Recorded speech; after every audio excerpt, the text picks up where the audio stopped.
ராம் ராம். வாழ்க வளமுடன். Voice of காஞ்சி நேயர் அனைவருக்கும் இனிய மாலை வணக்கம். இன்னைக்கு இன்னொரு வித்தியாசமான அனுபவம். காஞ்சி காமாட்சி கோவிலுக்கு திருப்பணி 1942 பிப்ரவரி 7 கும்பாபிஷேகம்னு தீர்மானம் பண்ணியாச்சு. அப்போது ஸ்ரீ பெரியவா ஒரு ஜனவரியில் கோவிலுக்கு போகிறா. அப்போது கோவிலுக்கு போகும்போது அம்பாலோட மேற்கூரை செப்பால் இருந்தது. அதை கழட்டி எடுத்துன்னு வரும்படி சொல்கிறா பெரியவா. ஆனால் அதை பார்த்த உடனே பெரியவாளுக்கு அதை மாற்றணுங்கிற ஒரு எண்ணம் வந்தது. அது மாற்றணும், எப்படி மாற்றணும்? தங்க முலாமாக பூசணுங்கிறது பெரியவாளுடைய ஆசை.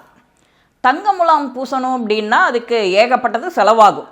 அப்போ உடனே மடத்து காரியதர்சி சொல்கிறார், அதுக்கான வசதி இப்போது மடத்தில் இல்லை பெரியவா அப்படின்னு பவ்யமாக சொல்கிறார். பெரியவாளுக்கு ஒரு யோஜனையாக போச்சு. அப்போது பார்த்து மகாராஜபுரம் சந்தானத்தோட அப்பா விஸ்வநாத ஐயர் சங்கீத வித்வான் அவர் வரார் பெரியவாளுடைய தரிசனத்துக்கு.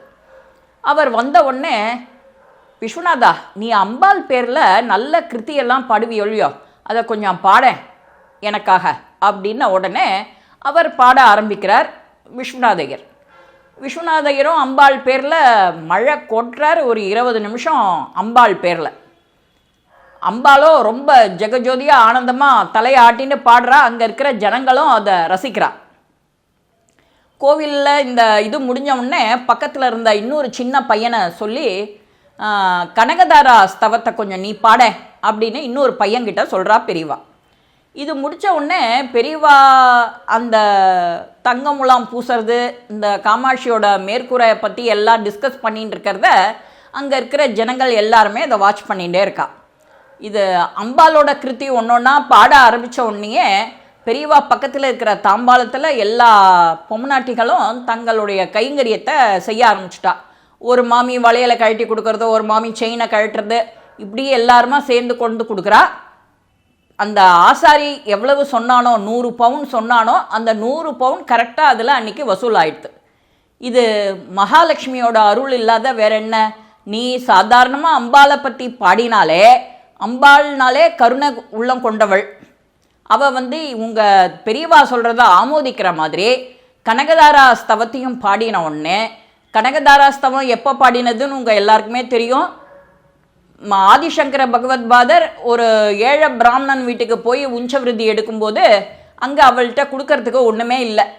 ஒரு பழைய நெல்லிக்கனி தான் ஒன்று கொண்டு கொடுக்குறா. இதை போய் கொண்டு கொடுக்குறதா? இவ்வளோ அழகாக தேஜஸ்வியான ஒரு குழந்தை அழகாக பாடிட்டு வருது, யாஜகம் கேட்டுட்டு வருது, இதை போய் கொடுக்கலாமாங்கிற ஒரு எண்ணத்தில் அவள் யோசிச்சுட்டே இருக்கும்போது, நமக்கு இல்லாட்டியும் அழுகின நெல்லிக்காயாக இருந்தாலும் வாடல் நெல்லிக்காயாக இருந்தாலும் கொடுக்கணுங்கிற ஒரு மனசு இருக்கே அப்படின்னு அந்த அம்மாவுக்கு ஆதிசங்கர பகவத்பாதர் உடனே முறையிடுறாராம். என்ன நீ மகாலட்சுமி தாயார்கிட்ட என்ன நீ இப்படி ஒரு இதுவாக வச்சுருக்கே, அவளுக்கு அவ்வளவு நல்ல மனசு இருக்கே அப்படின்னு.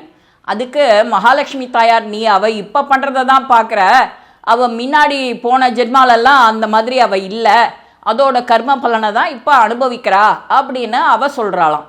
இல்லை இல்லை, நீ எனக்காக இதை அவளுக்காக தன தானியத்தை நிறையா இப்போ கொடு, அவ்வளவு மனசு கொடுக்குற மனசு இருக்குது, வீட்டில் ஒன்றும் இல்லாட்டியும் இதையானு கொண்டு போடுறா எனக்கு, அவளை அந்த மாதிரி தரித்திரத்தில் பார்க்குறதுக்கு எனக்கு இஷ்டம் இல்லைன்னு இவர் சொல்லவும் உடனே வருஷிக்கிறா நிறையா. அதனால தான் இந்த கனகதாரா சோஸ்திரம் பாடின உடனே ஸ்ரீ பெரியவா என்ன நினச்சாலோ, காமாட்சி அம்பாளுக்கு மேற்கூரை தங்க முலாம் பூசணும்னு நினச்ச உடனேயே அது எல்லாம் ரொம்ப எடுத்து பெரியவா வேணுங்கிற அளவுக்கு கரெக்டாக 100 பவுன் வேணுமா 100 பவுன் சேர்ந்துடுத்து. இதுதான் பெரியவாளுடைய கடாட்சம்.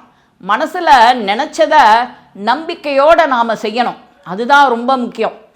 நம்பினார் கெடுவதில்லை 4 முறை தீர்ப்புன்னு சொல்லுவோம். நம்பிக்கை தான் வாழ்க்கை. அந்த நம்பிக்கையோடு நீ எதை செஞ்சாலுமே அது ஆட்டோமேட்டிக்காக உங்ககிட்ட சேர்ந்துடுங்கிறது. தங்க முலாம் பூசுறது, நம்ம ஒரு வெள்ளிக்கிழமையும் நாம் இதை கனகதாரா ஸ்லோகம் சொல்கிறது, அதை கற்றுண்டு நல்ல குரு மூலமாக கற்றுண்டு சொல்கிறது இன்னும் விசேஷம்.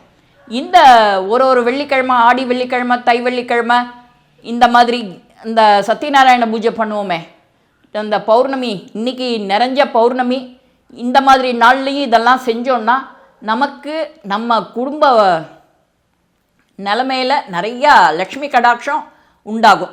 லக்ஷ்மி கடாட்சம் உண்டாச்சின்னாலே நம்ம எல்லாருடைய மனசுலேயும் சந்தோஷம் தானே வந்துடும். இந்த மாதிரி பதிவு உங்கள் எல்லாருக்குமே பிடிக்கும். லைக் பண்ணுங்க, ஷேர் பண்ணுங்க, பெல் பட்டனை கிளிக் பண்ணுங்க, சப்ஸ்கிரைப் பண்ணுங்க, கமெண்ட்ஸ் பாக்ஸில் கமெண்ட்ஸ் போடுங்க.